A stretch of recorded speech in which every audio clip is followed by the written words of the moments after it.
Ms. Ting Ru. Question 14, please.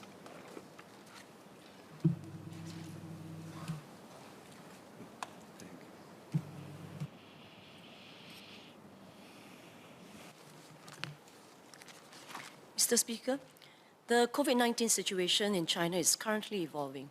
While we do not anticipate any major sustained disruption in the supply chains of essential goods to Singapore, in the short term, we may see some localized disruptions in China's production capabilities and supply chains. However, over the past few years, companies in Singapore have strengthened their business continuity plans as well as the supply chain resilience plans, and we encourage our companies to continue to do so to mitigate supply chain disruptions.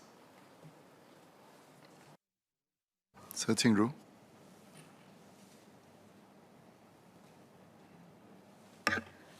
Thank you for the response. I note that we don't really anticipate any major disruptions, but I also like to ask whether we do anticipate any maybe short-term or medium-term price or financial impacts from any disruptions that might, short-term disruptions that might cause out of this. Thank you.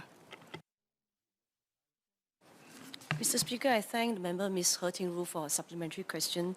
And like I've mentioned in my main answer, we have studied the situation very closely. In fact, since a few months back, the current COVID-19 situation in China is still unfolding, like what Minister Ong Ye Kung and Minister Iswaran mentioned in their ministerial statement yesterday, as China continue to take steps to open their borders and transit to a new normal. MTI and all our economic agencies, including EDB, which is working with MNCs, with suppliers, with partners in China, as well as Enterprise Singapore, with Singapore companies with operations in China, and also suppliers in China. We are working very closely with the companies via EDB, ES, Enterprise Singapore, and also the Trade Association, the industry and the Trade Association. Our sensing is at this juncture, we are not expecting any major sustained disruption in the supply chains of goods from China to Singapore. However, in the short term, there could be some localized disruption in China's production capabilities and supply chains.